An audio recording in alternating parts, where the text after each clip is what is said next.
Hi everyone, this is Mr Neel Raithatha, also known as the Wax Whisperer. Thank you for tuning in to my latest video. For anyone who doesn't know who I am, I'm a UK-based consultant audiologist and clinical ear care specialist. The patient in this video attended with occluding earwax in the left ear. The earwax was extended from the entrance of the ear canal, where we are now, and you know we're at the entrance because of all the cilia, the hairs. So the outer third of the ear canal is where the hair follicles are located. And this wax extends all the way to the ear canal, so through the bony part of the ear canal, which is the inner 2/3, to the eardrum, which is approximately in its entirety about 3 centimeters in length. The consistency of the earwax is quite soft. It's almost like a clay type of consistency. This type of wax can be quite tricky to vacuum at times because it can block the tube, the Zollner suction probe. So what I'm trying to do here, I'm just trying to release the wax. The wax is also attached to the ear canal via skin adhesions. These skin adhesions act as double-sided sticky tape. They stick to the underside of the earwax but also to the surface of the ear canal. And what I'm trying to do here is just release some of this dead skin keratin. You can see the tail of keratin there pulling and stretching from the Zollner suction probe. We're working posteriorly, so at the back of the ear canal, there we are, you've got a better view there. So I've decided just to use the Jobson Horn now. So I'm just sliding the Jobson Horn to the roof of the ear canal. Again, we are quite lateral still. You can see all the cilia, all the hair, so we know we're on the outer third. Just trying to get the Jobson Horn inwards.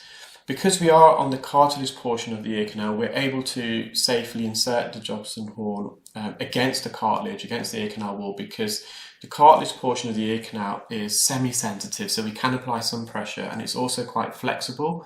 Whereas the inner 2/3 of the ear canal is made up of a very thin lining of skin, almost 0.1 millimeters in thickness, directly on bone, and that's very sensitive if you come in contact with the bony part of the ear canal.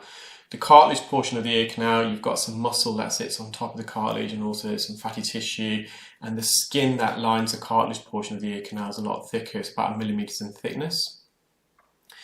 So the Jobson Horn, I did manage to remove a section of the earwax, but because the wax is quite soft, the Jobson Horn almost squashed the soft earwax like butter and spreading it at the base of the ear canal. So I've just tried to go back in with the Zollner suction probe here. You can see we've got a couple of chunks of wax out. I know some folks don't like the hairs, it obscures the view, and I appreciate that, but there's no clinical need for me to remove the hairs. Whenever you perform a clinical procedure, you never do more than it's necessary, because if I try and cut these hairs and something happens, and then my insurance companies won't be happy and the patient won't be happy, and the hairs, they're not affecting me perform the procedure. They can do in certain cases. I have got an interesting case that I will upload during next week sometime, where it was literally a forest of hairs inside the ear, and I will upload that. And I did end up removing a lot of the hairs in that procedure, but this one, it wasn't affecting me, so I just continued. And with the follicles, if you cut the follicles, they're just the hairs. The follicles are just going to grow another layer of cilia, another layer of hair. Sometimes they can grow back thicker, and also the hairs actually serve a purpose. They are involved in the filtration, so they trap dust or dirt that enter the ear. The hairs also allow for a substance called sebum to be secreted. So hair follicles, especially on the scalp, they're attached to sebaceous glands, and these sebaceous glands secrete an oily lipid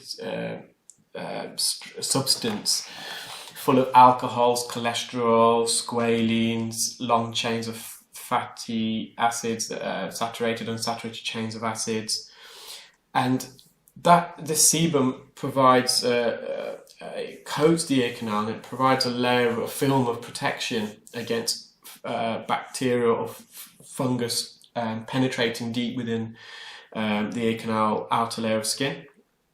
And by cutting these cilia, these hairs, you're not going to get this sebum substance being secreted by the sebaceous glands that then help protect the ear canal. This sebum secretion is also slightly acidic in pH, and the acidity also helps repel insects from entering the ear, and it also inhibits certain bacterial and fungal growth.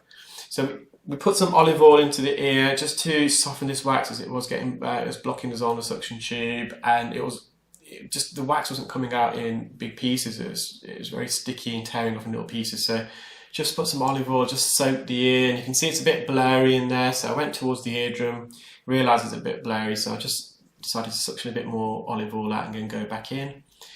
So this piece of wax, it's impacted directly on the eardrum, so we have to be very gentle. And it's also embedded within the inferior recess. So the ear canal, near the eardrum, about ½ centimetre away, the ear canal narrows and widens, and we call that region an isthmus. And when it widens, it creates cavities and crevices and trenches and recesses where wax can get stuck. So we've got wax that's lodged in the inferior recess. The inferior is the bottom part of the eardrum, bottom part of the ear canal. So if you're looking at a compass south, and also the anterior recess. So the anterior recess in the left ear is, if you're comparing it to a compass, to the west, and you get wax that lodges in there. So just trying to take this off the eardrum.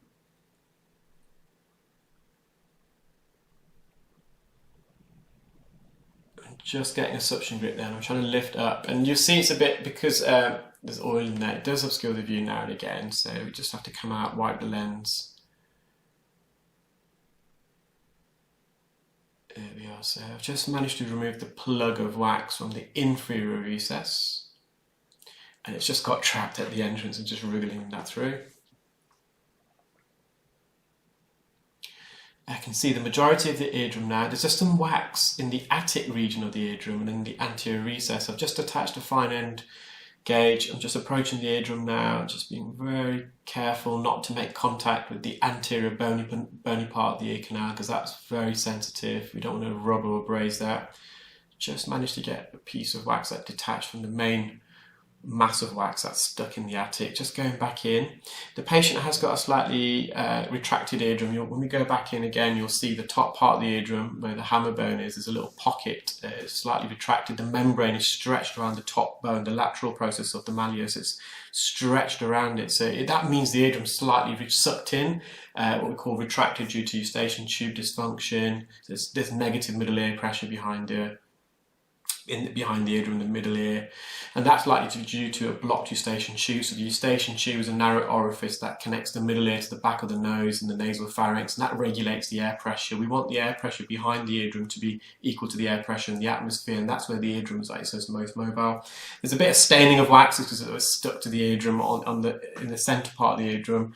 That was more staining as opposed to a piece of wax. We just left that. It wasn't going to cause any problems to the patient. I hope you enjoyed that video, guys. I hope you're having a lovely evening, and wherever you are in the world, you're keeping well and safe. Thank you. Bye.